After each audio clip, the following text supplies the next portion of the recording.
The Danubian Sich was an organization of the part of former Zaporozhian Cossacks who settled in the territory of the Ottoman Empire after the previous host was disbanded and the Zaporozhian Sich was destroyed.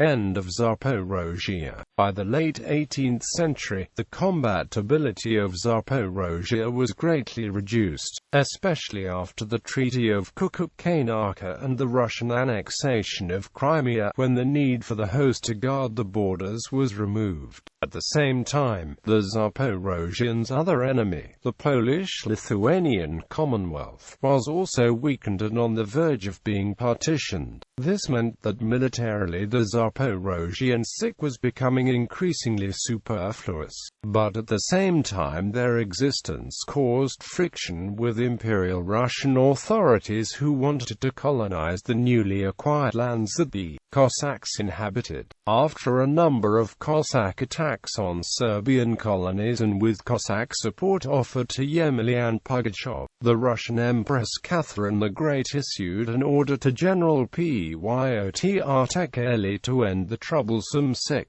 Tekheli's operation, carried out in June 1775, was bloodless. The Zaporozhian Sich was surrounded with infantry and artillery, and an ultimatum was given to the Kosh Ottoman Petro Kalnyshevsky to destroy the Sich, and to have Zaporozhian knights transferred to the family life.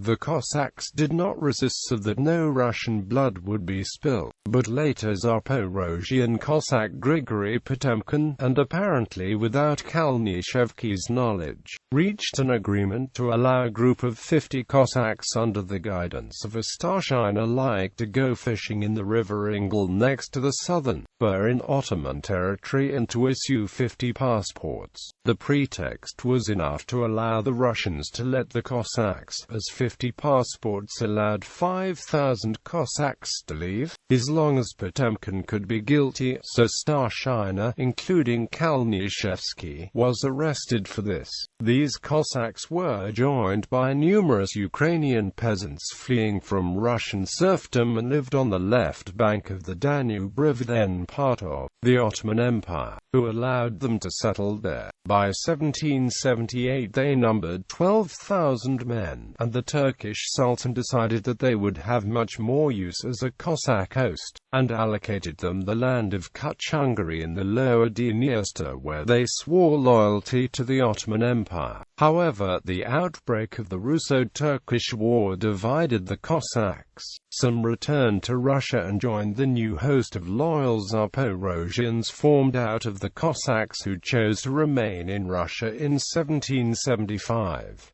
After the Russo-Turkish War, Bessarabia became part of Russia, and the Danubian Cossacks lost their allocated land. Rivalry with Nekrosovites. Following Turkey's defeat, some Cossacks retreated with the Turkish army across the Danube River, where the Sultan allowed them to build a Sich in the settlement of Kateles in the Danube Delta right next to existing settlements of Nekrasov, Cossacks and Lipovans. There was increasing friction between the two groups over land and fishing rights. In 1794, the Nekrosovites attacked and destroyed Kateles.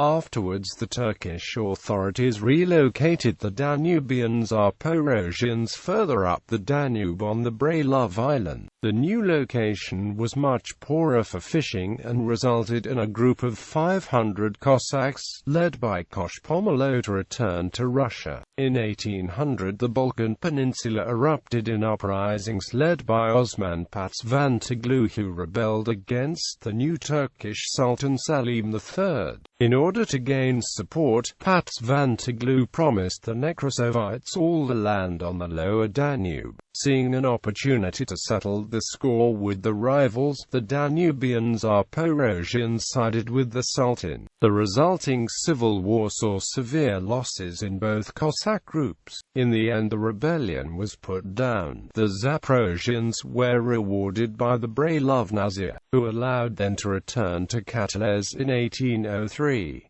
However, the Nekrasovites found their own protector, the commandant of Ismail Peklavanoglu. With his aid, they attacked the Sich once again in 1805 and sacked it.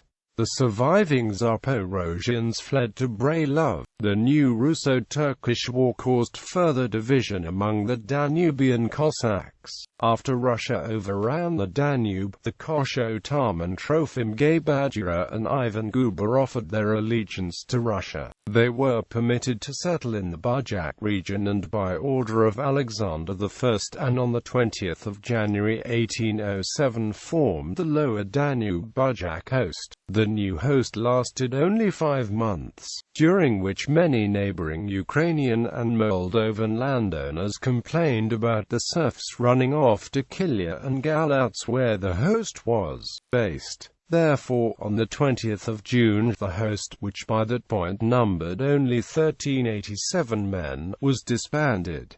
Approximately 500 of them moved to the Kuban. This caused many of the remaining Danubians, who initially wished to follow the Kosh and return to Russia, to reconsider. After negotiations with the Russian general Kutuzov, many Nekrasovites were pardoned and allowed to return to Russia. The 1812 Treaty of Bucharest resulted in the Bujak becoming part of Russia. With the old rivalry still strong, the Zaporozhian Danubians once again attacked their enemy, and in 1813 retook Katolicz. After a very brutal conflict, which shocked even the Turkish authorities, Zaporozhians captured the Nekrasovite capital Upper Dunavets in 1814. There they founded the final Sich. Many Nekrasov Cossacks were later relocated to Anatolia, while those who remained mixed with Lipovans and Old Believers among the Danubian Cossacks.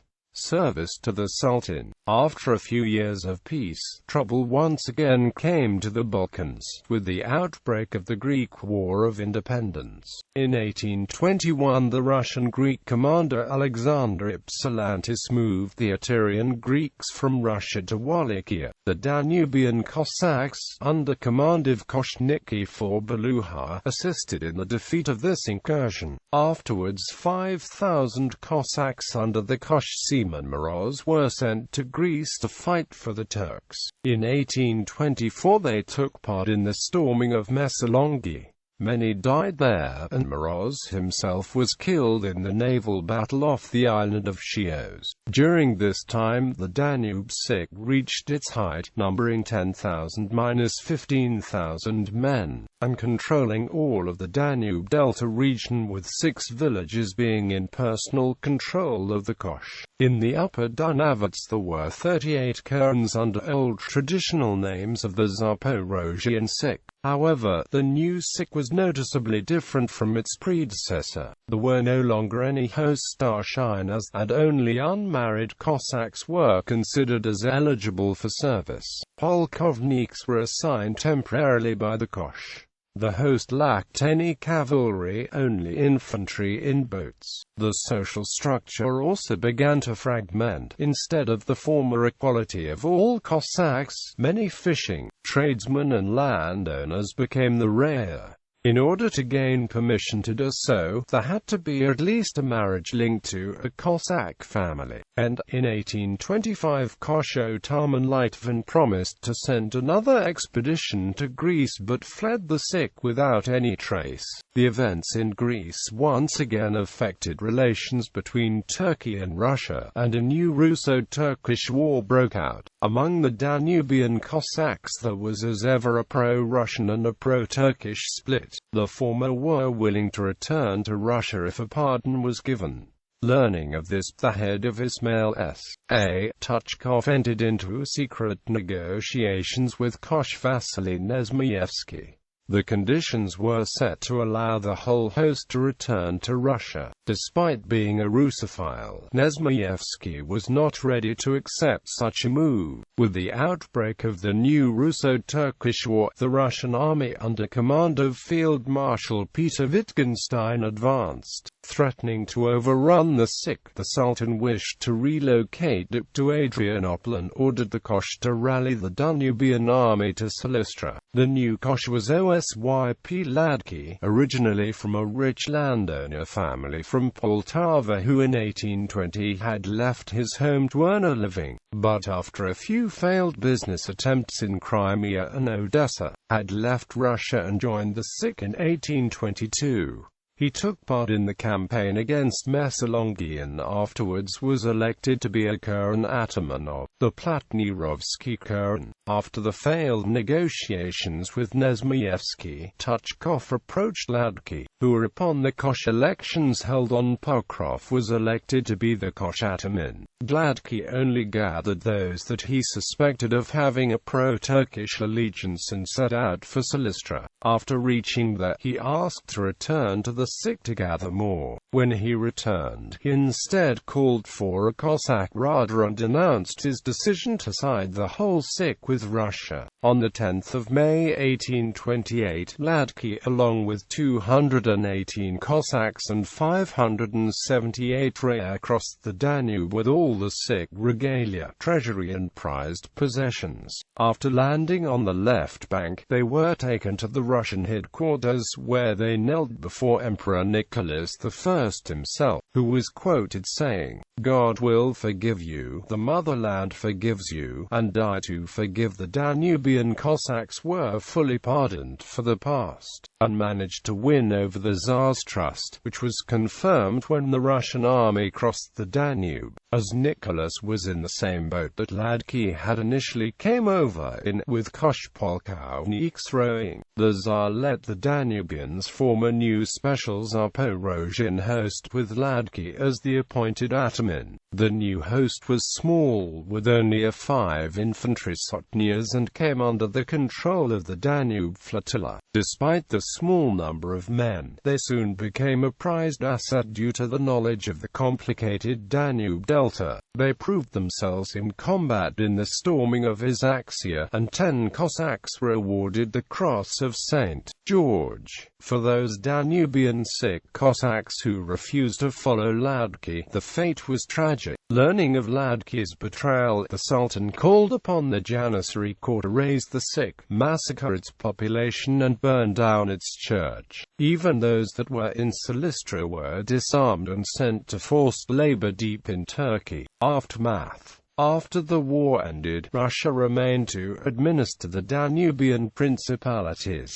Nicholas I decided to form yet another new Cossack group, the Danube Cossack Host, which was to include descendants of the Zaporozhians who fled Russia in 1775 but did not join the Sultan and instead settled in Bessarabia. In addition, it included loyal Nekrasovites as well as many volunteers from the Balkan peoples. It was based in the many historical refuge areas, now part of Russia, where over the previous decades many Cossacks fleeing from Turkey found sanctuary, such as Ackerman. The larger Danube Cossack host thus made the former Danubian Sich Cossacks under Gladki appear small and ineffective. There were plans to relocate them to the Kuban, where Gladki visited in 1830.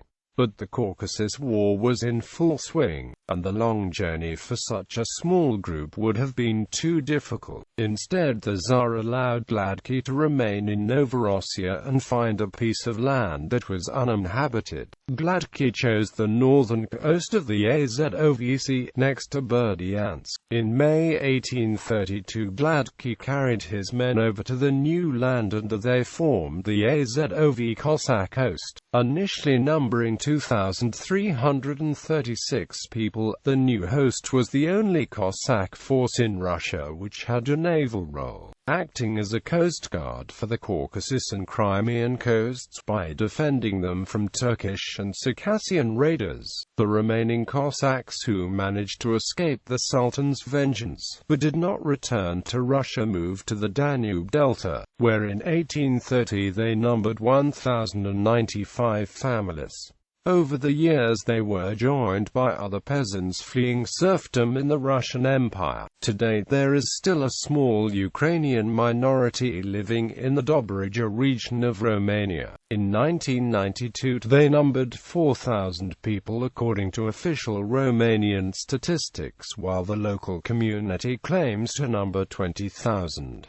Known as Rusnaks, they continue to pursue the traditional Cossack lifestyle of hunting and fishing. Legacy. The legacy of the Danube Cossacks survived in a lyrical comic opera called A Zaporozhian Cossack Beyond the Danube, composed in the 1850s by Seaman Iliya, a student of Mikhail Glinka. Although the opera historically relates to the aftermath of the Russo-Turkish War of 1828–9, where according to a peace treaty, the Danube Cossacks were granted the right to return to the homeland. Iliya reset the opera to take place in the 18th century. The opera first opened in Saint Petersburg at the Mariinsky Theatre on 14 March 1863.